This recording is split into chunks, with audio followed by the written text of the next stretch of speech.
night. Breach charges withdrawn. The board orders can be enforced in the criminal court, but it's kind of pointless if you're going to enforce it in the review board system. Why do it twice? Against the Kitchener man found not criminally responsible for killing his wife and blowing up their home. Also, left in limbo. He goes to school in September and he's still on the wait list. Families facing childcare concerns. It's really a systematic failure. The skyrocketing demand in Stratford and the pain for parents and providers. And searching for answers. I started getting sick the one day. Just got a real high fever, lost control of my arms and my legs. Went into the hospital. A Southern Ontario man's journey to seek treatment. If it could happen to me, it can happen anywhere. And the reason he's raising awareness.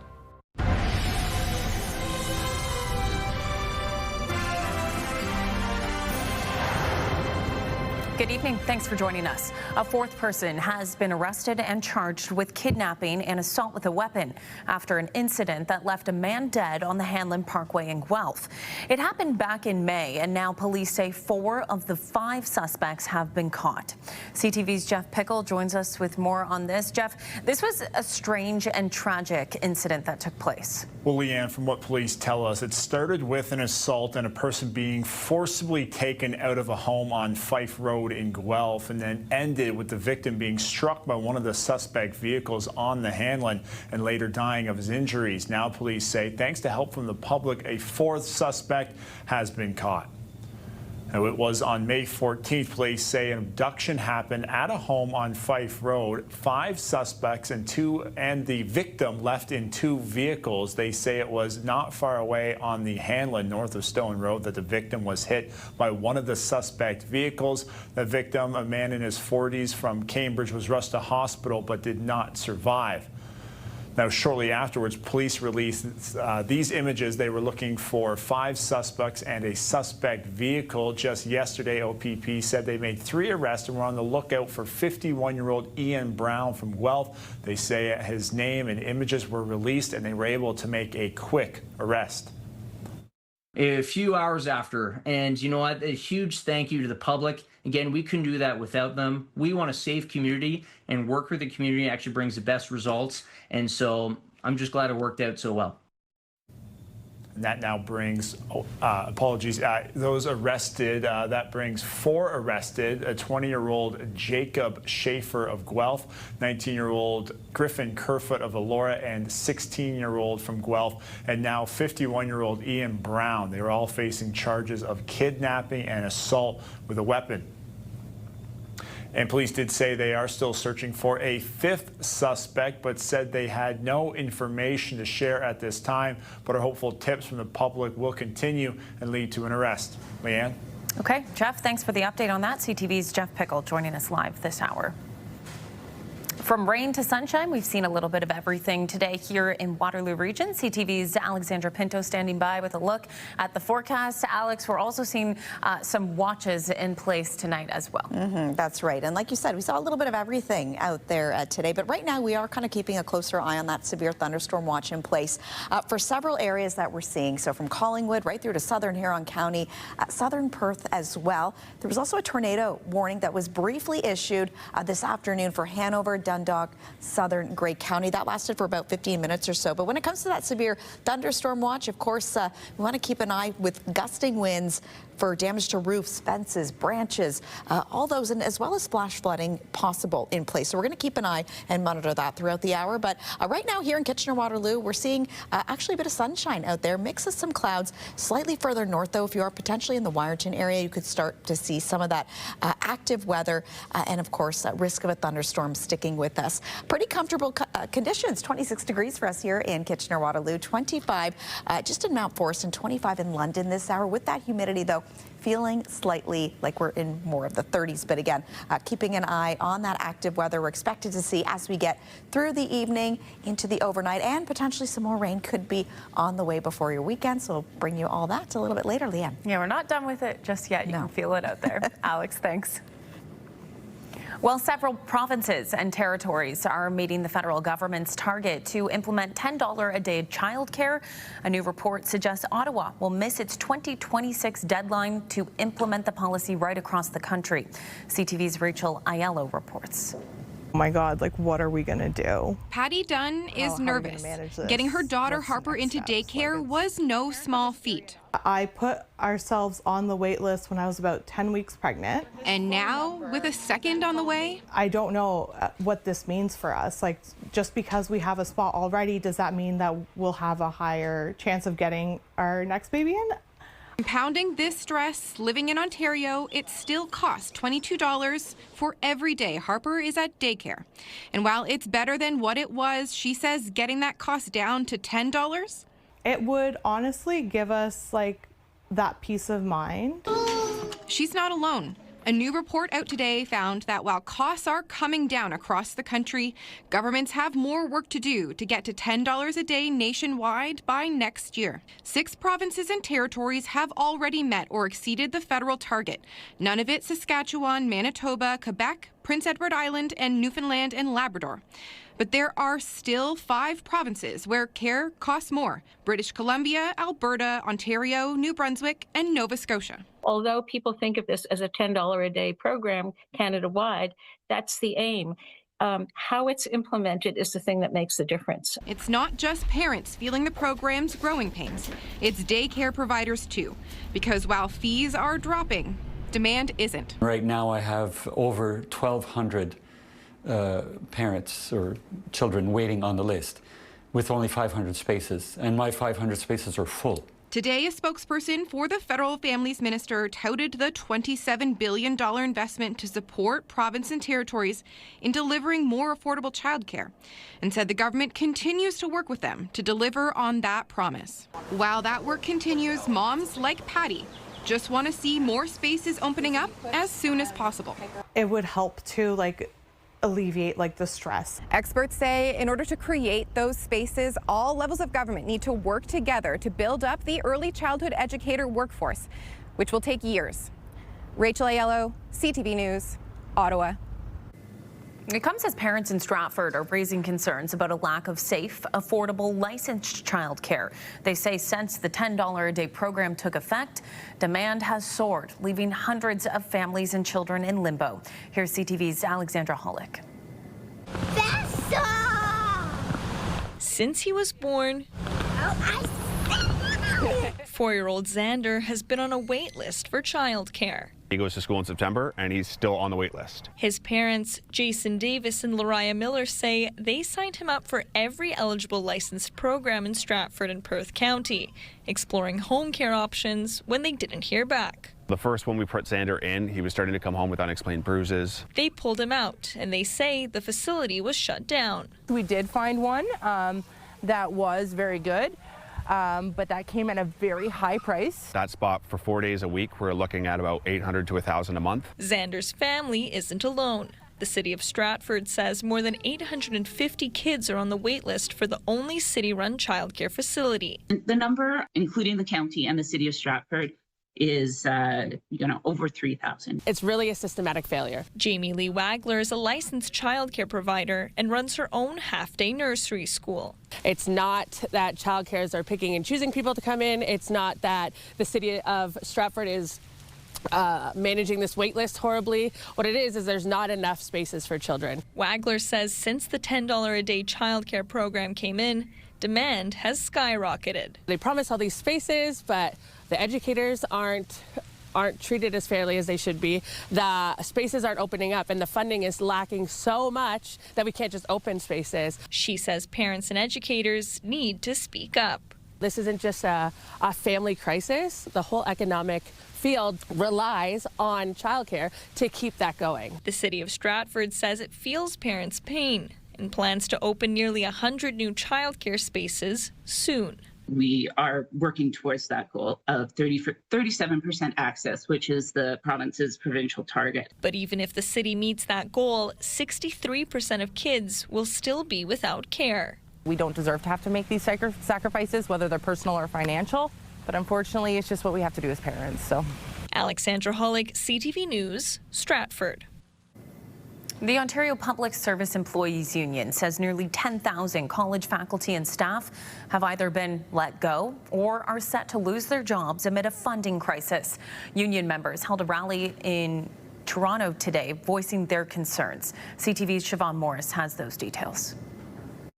We'll be back! College faculty, staff, and students raising their voices to draw attention to a crisis they believe is flying under the radar. We're seeing one of the largest mass layoffs in Ontario's history, with at least 10,000 job cuts by the end of this year. I got redeployed. People like Sarah MacArthur-Timofew. My position was to focus on evidence-based data from the labor market to determine which programs actually needed more enrollment. Hilarious, right? More than 650 programs have been cut or scaled back at Ontario colleges. For those still on the job, the uncertainty is unsettling. I can't plan my future or find things to look forward to because my present is a hamster wheel that feels like it's spinning off a cliff. Students are feeling that stress, unsure if their own programs will be dropped. Working conditions and studying conditions are being affected day in and day out. The minister in charge puts the blame squarely with the federal government, which dramatically reduced the number of international students allowed into Canada. We are, saddened by the news of these layoffs, but there is the right sizing and rebalancing that is going on with less international students going into our post-secondary sector. While the post-secondary sector has been pleading with the province for a cash infusion, Quinn defends the money going out the door. In the last 14 months, funding for the post-secondary sector is the highest it's ever been in Ontario's history. The funding far short of what a government-appointed panel recommended, and there are questions about how funding is being spent. There are college presidents collecting salaries of over $400,000, even $600,000. That's more than the Prime Minister of Canada. The province is consulting on how the sector's funded this summer and into early fall, but it's not clear when or if changes might come. Well, that was CTV's Siobhan Morris. A reminder to start your day in the know with our CTV News Kitchener newsletter. Get the best local content from CTV News straight to your inbox. Today's top stories, Alex's weather forecast, and must-see videos all in one place. Sign up now, ctvnewskitchener.ca. And still ahead, a new communication center is coming for emergency services. The plans and fee for the new facility, plus the reason why fire dispatch services won't be joining at this time. A severe thunderstorm watch remains in place for several areas. We'll break it down for you coming up a bit later. Download the CTV News app and stay on top of local stories as they unfold. We go to a dramatic scene unfolding. Customize your feed and watch live wherever you are. ctvkitchener.ca, your home for news. When you see it happen, send it to CTV News. Text 10400. From your screen to ours. Text 10400.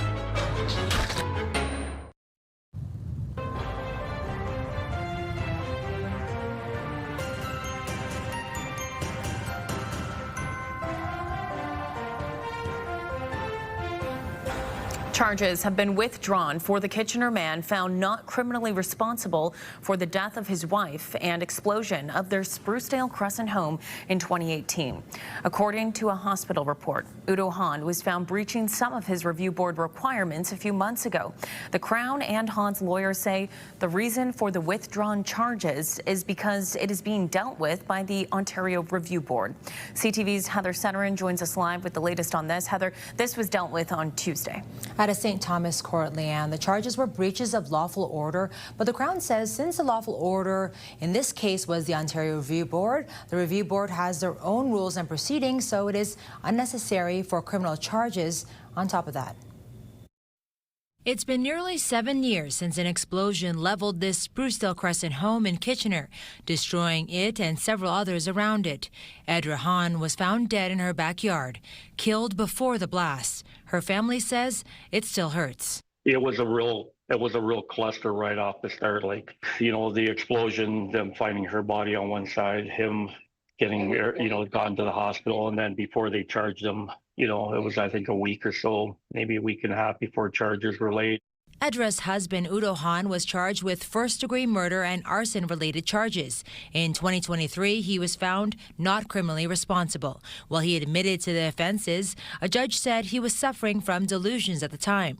He was sent to Southwest Centre for Forensic Mental Health Care under jurisdiction of the Ontario Review Board before getting to live independently late last year.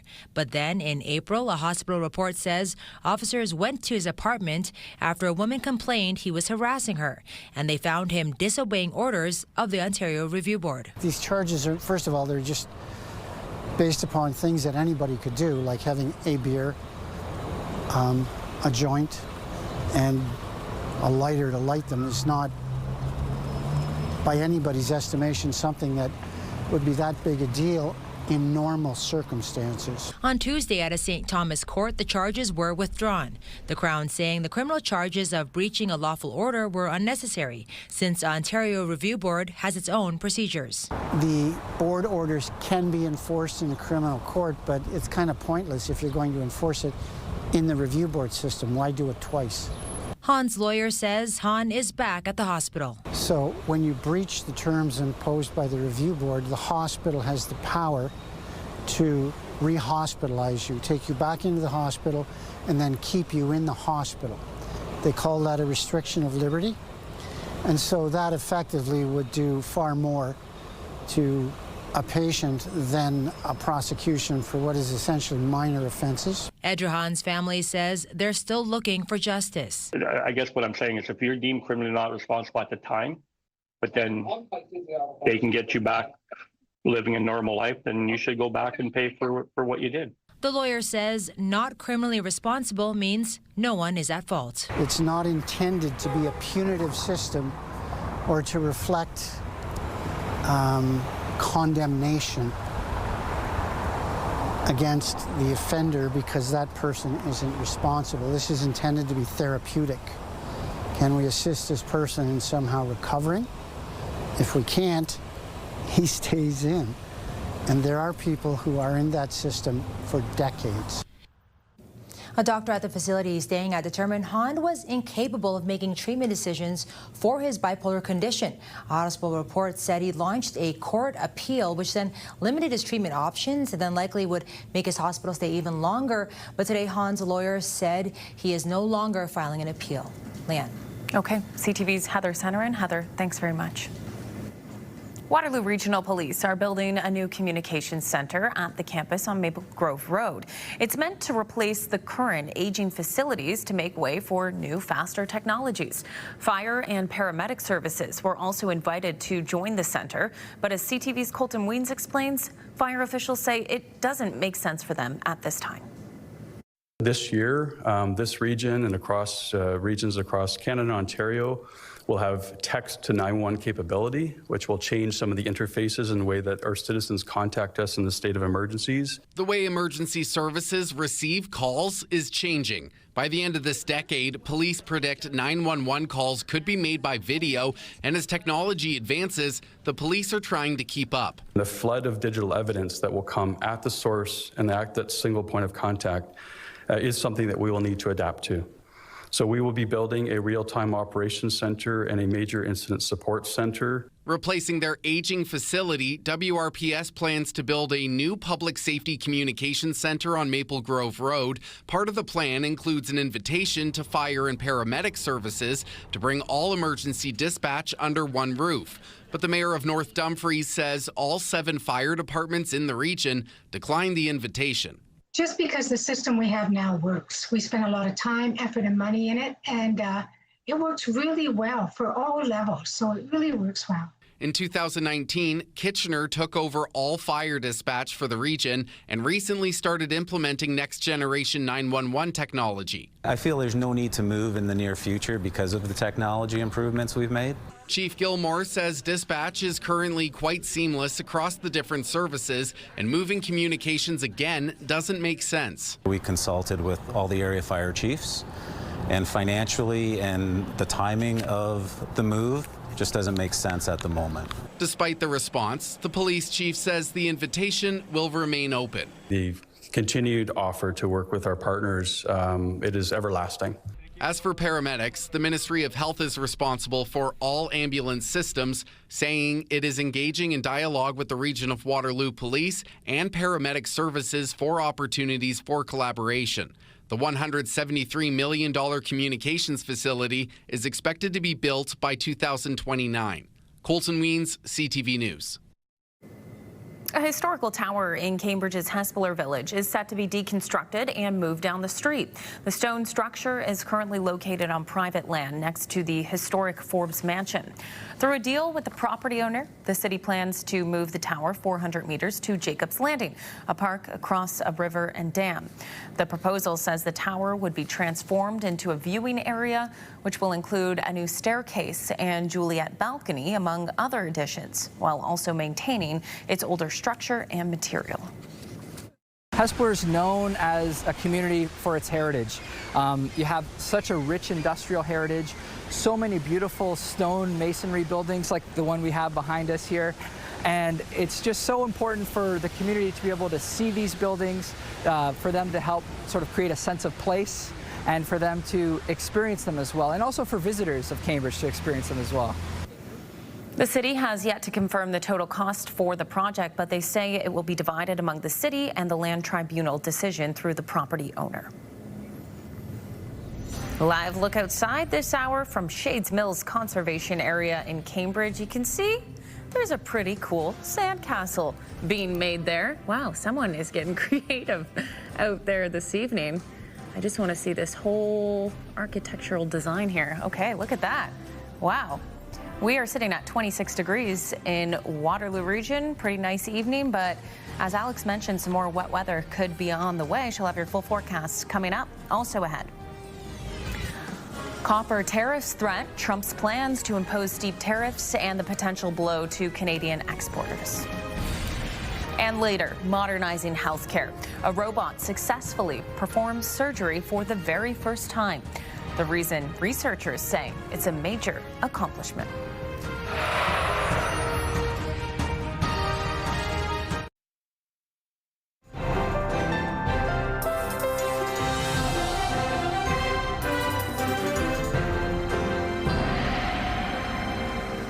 Well, Alex, when I woke up this morning, of course, I'm waking up a little bit later because I've been working on nights this week, okay? So I slept in a little bit.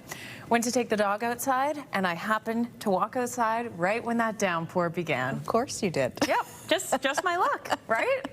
We try to time it best we can, even if, we're just keeping an eye on that satellite radar. Are we going to miss it? Yes or no sometimes. I know. It's sometimes it just happens. Yeah, I think it was, like, I checked. It wasn't raining from the time I just walked downstairs, walked outside. It came out of nowhere, downpour. That's what happens. We try our best. Yeah, but we sometimes really do. Mother Nature has plans of her own. So that's how my day started. Well, at least it's looking pretty nice outside. Not for everyone necessarily. There are a few watches and warnings in place, but first we'll take a live look outside from Shades Mills Conservation Area in Cambridge. And this is Dave Pettit, and look at that. He's got his feet in the water, tripod in the water. Dave's keeping cool. Oh, he's keeping cool. I think, oh, there he is right there. Okay, I'm pretty sure I don't know, there are probably worse places to be on a Wednesday for work. Would you agree? He's got a good job out there. Oh, not too bad, and not really busy out there either. People probably keeping an eye on the sky, but we're seeing a few clouds out there, but pretty nice and sunny. And again, no watches or warnings in place this hour for Waterloo region, but a couple to note. So severe thunderstorm warning, that's been issued. That was issued just a few moments ago for Mount Forest, Arthur, northern Wellington County, so the area in the red there. And then we are still seeing too that severe thunderstorm watch. So these are areas Collingwood right through to southern Huron County, southern Grey County, right through to southern Perth County as well. So several areas impacted by that severe thunderstorm watch. Earlier this afternoon as well, it's been a bit of a busy day. A tornado warning that was briefly issued by Environment Canada this afternoon. Lasted just about 15 minutes or so for Hanover, Dundalk, southern Grey County, but of course that has lifted. So starting when we look at that watch in particular, that's going to be sticking with us from the afternoon right through to the evening, and we could see wind gusts up to 70 kilometers an hour. So with that, we could see damage to roofs, fences, branches, your trees. So something to keep an eye on, especially with debris out as well. Flash flooding also possible, and we could see rainfall rates 30 to 50 millimeters per hour. So something to keep in mind if you are in one of those areas impacted by that watch. So again, nice fairly clear skies. Just a few clouds for us here in Kitchener-Waterloo, but that's not the case everywhere. As we could see, so Mount Forest, for example, seeing probably some heavier showers at this point or so. It's not until we get through to the evening, around 7, 8 o'clock or so, Waterloo region, that's when we could see a little bit more active weather, so we want to keep the umbrella nearby. Even if you're in Toronto or the greater Toronto-Hamilton area, some potential wet weather could be headed your way. Overnight, though, that system should pass. We should see just a few clouds, but then getting, excuse me, into tomorrow morning, we could see a chance for a little bit more wet weather on and off throughout the day. So some scattered showers. Afternoon, we could see a chance for another system making its way across Waterloo region and surrounding areas, potentially heavy at times. But then Thursday evening, later into the night, clouds should break. We should actually see some nice clearing conditions before we get into your Friday. 26 here in Kitchener-Waterloo, 25 in London, 24 in Goderich. With that humidity, though, we are feeling it a little bit humid and maybe a bit sticky depending where you are, feeling closer to the 30s at this point. High today is 24, so normal for this time is 26, so we're just a couple of degrees off there. Record high, 37.2, that was in 1936, and record low in 1942 was 5.6 degrees. So tonight might not be the best night at 9:04 to check out that sunset, but potentially Friday might be a bit of a better day.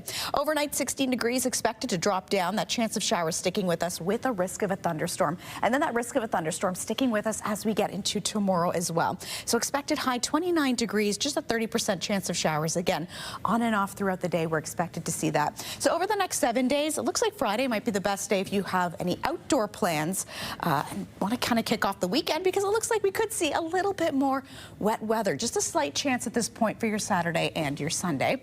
And for excuse me, Lambton, Kent, and Essex, mainly cloudy for your Thursday.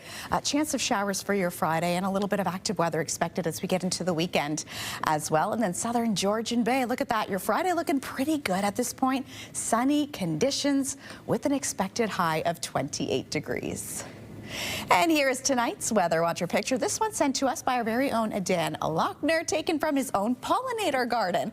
So this flower-seeking bee doing what bees do best. A great shot. Thank you, Dan, for sending this. So stunning. I mean, Dan is an excellent videographer, but also a really good photographer. Yeah, Take a look kidding. at that. That's a great shot. And Dan is with us in studio tonight. He is. Dan, was that a phone or a real camera? Phone. Wow. Great shot. They're great now. I need to know what phone. We're going to find out after, because, yeah, great picture. Beautiful shot. Thanks, Dan. And thanks, Alex. Thank you. More economic pain is coming our way if Donald Trump goes through with his threat to ratchet up the trade war with a measure that could hurt Canadians. He's musing about a 50% tariff on imported copper. More than half of our exports go to the States. CTV's Mike Couture has the latest. U.S. President Donald Trump released another batch of tariff letters to more trading partners. They include Brunei and Libya, and the tariff rate ranges from 20 to 30%. Now, Canada isn't included in this batch, but the government continues to watch after Trump said he'd impose 50% tariffs on copper imports. When it comes to the latest declaration from the president in the United States, we have not yet seen an executive order. Industry Minister Melanie Joly says the government is watching closely to see if Canada is affected by any more trade action from the United States. It is worth noting a 50% tariff on Canadian copper would be significant. Of the $9.3 billion worth of exports in 2023, more than half went to the U.S. The next two biggest destinations for Canadian copper were China and Japan.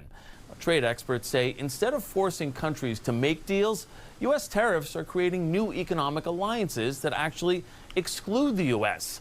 And that could be bad for the American economy. And Canadian lawmakers say the goal is to get a deal that works for workers in this country. My job right now is to make sure that in the context of this trade war, I'm supporting the front lines of this trade war, which are the workers and the companies affected by the unjustifiable and unjustified tariffs. And the clock is ticking. Canada's self-imposed deadline to hammer out an economic and security deal with the U.S. is July 21st. Mike Couture, CTV News, Ottawa.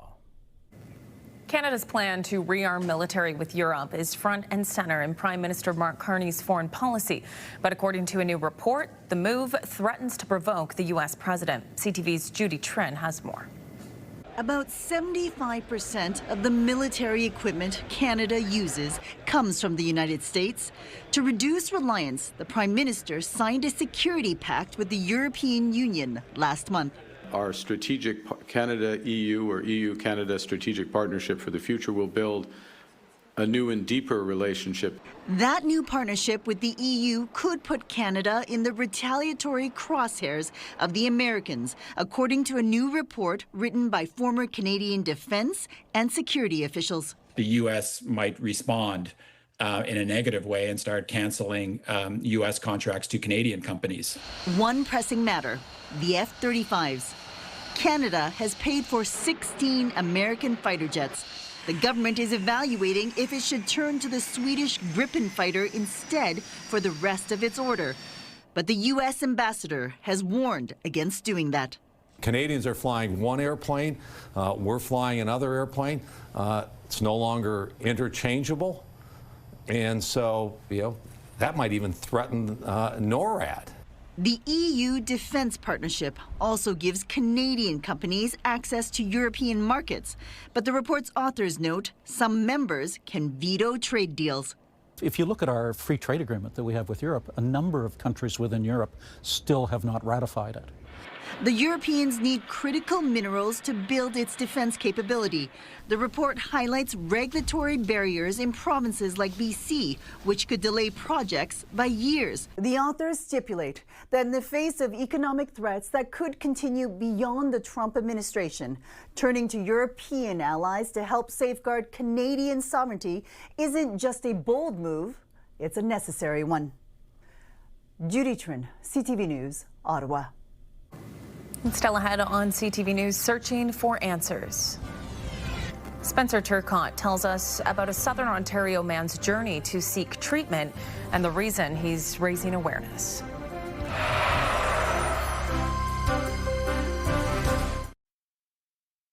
Kitchener Blues Festival returns August 7th through 10th, and CTV Kitchener wants you to be there.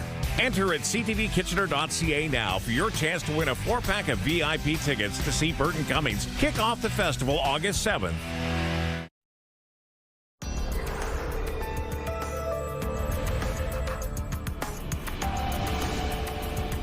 A big development at the intersection of healthcare, robots, and AI. And a warning, some of the images in this story are graphic. For the very first time, a robot successfully performed surgery without any human help. The surgery was on a dead pig. We're still a long ways away from robots in the ER. CTV's Abigail Beeman explains why researchers are calling this a major accomplishment. We successfully completed all 8 ex vivo studies without any human intervention.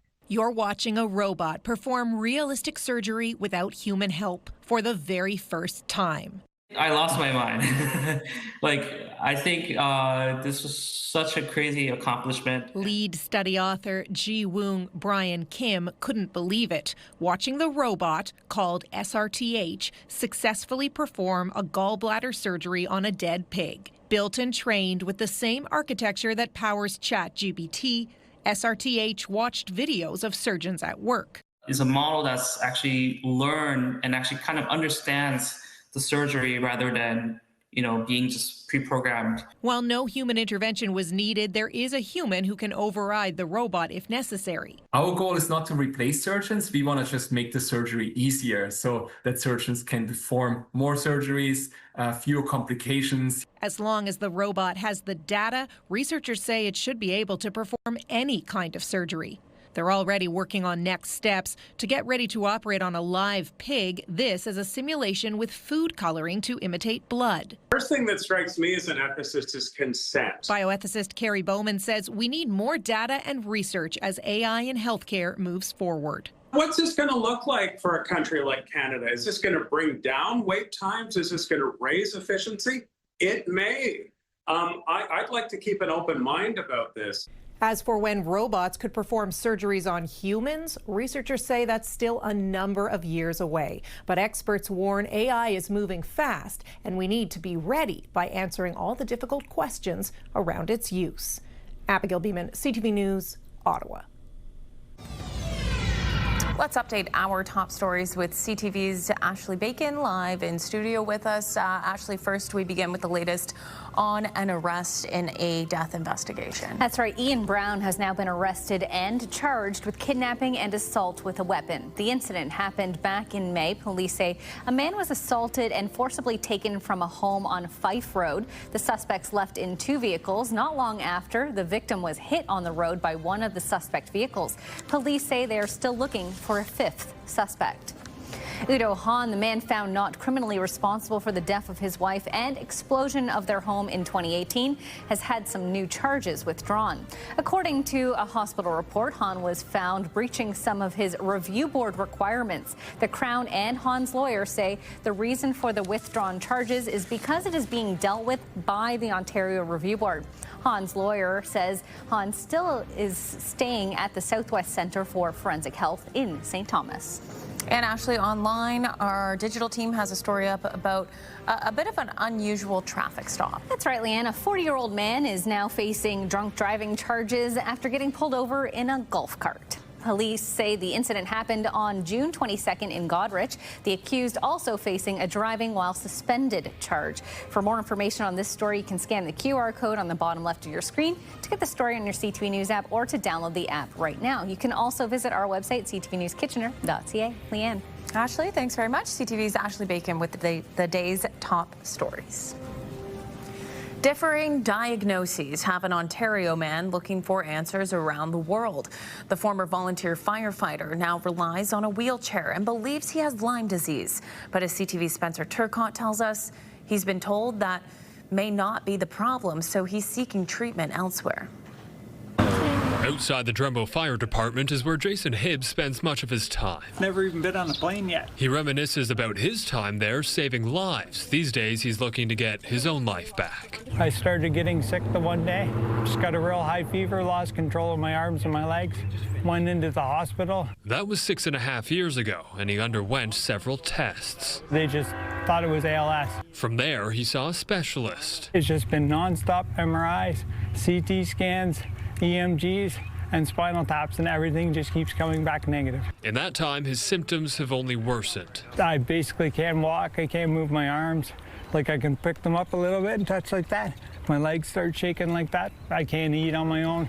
My parents have to feed me, toileting, all that stuff, showering. Co-workers and friends have also stepped up to help the 42-year-old. Several of us on the fire department here, we take him to medical appointments. I can help him put drinks in his hand, and I give him sips of his drink if he wants it. While he's had a lot of help, Hibbs wants his independence back. That began with looking for answers. He connected with a doctor in Toronto who sent his blood work to doctors in Germany. And it came back positive for Lyme disease, +4 variants that ticks can carry. So he started looking for treatment options for Lyme disease, including antibiotics and going into a hyperbaric chamber.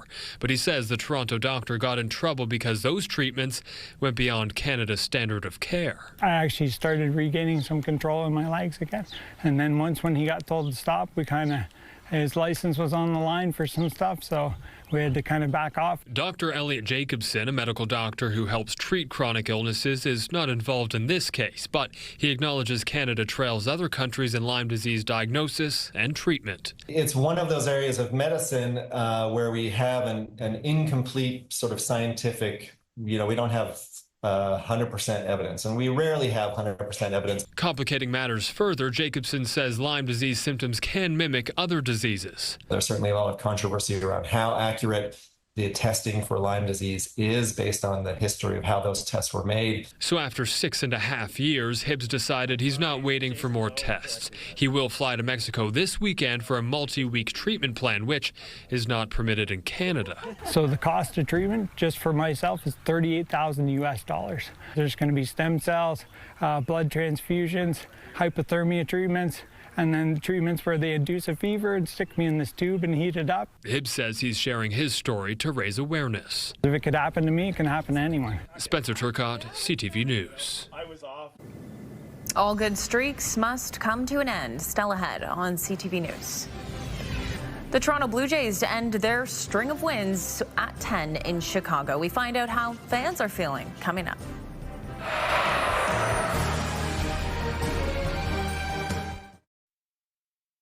It's Jeff, KP, and Backstage Ben in the morning. Three awesome people that want to start your day or finish your overnight shift. You'll laugh, you'll text, you'll call, you'll scratch your head, and maybe even beat Backstage Ben. Weekday mornings from 5:30 to 10. Listen live on the iHeartRadio app or at 105.3 Virgin Radio.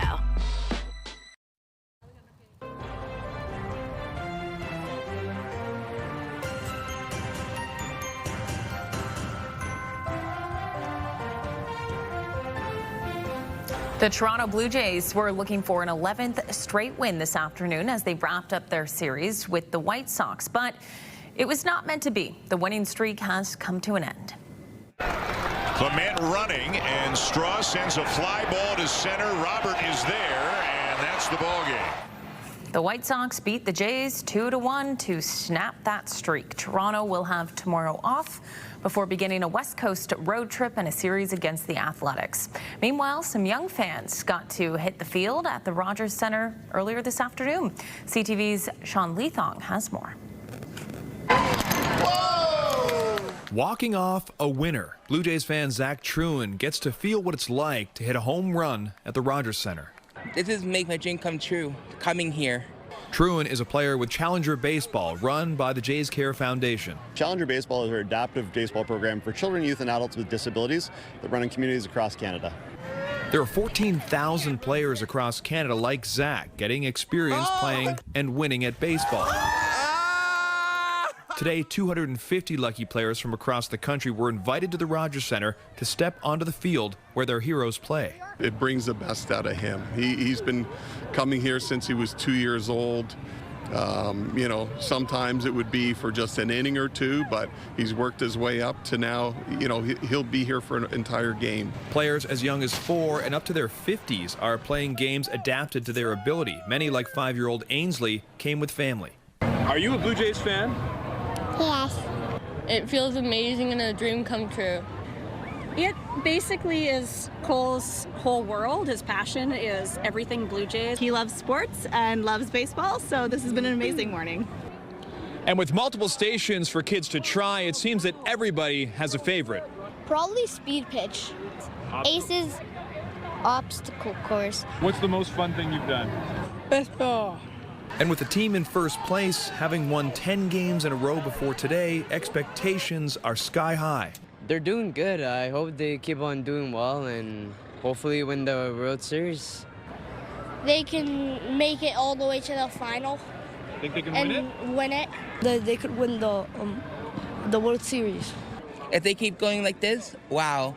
I've never been to another team World Series win ever in my entire life. I was not born yet in '93. But today, these players are the ones celebrating a big win. Sean Leathong, CTV News. Lots of fun at the Rogers Centre today. We have more coming up. First, let's check in with Alex.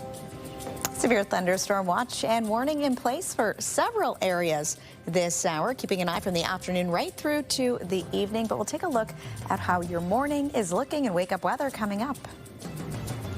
Stick around for E-Talk right after CTV News. Before The Big Bang Theory. Then at 8, it's Master Chef. And at 9, Gordon Ramsay's Secret Service before Battle of the Generations. Bounce 99.5 has the music you just can't quit. Home of Bounce Mornings with Angie Hill and Sarge. KW's Bounce 99.5. Listen on the free iHeartRadio app.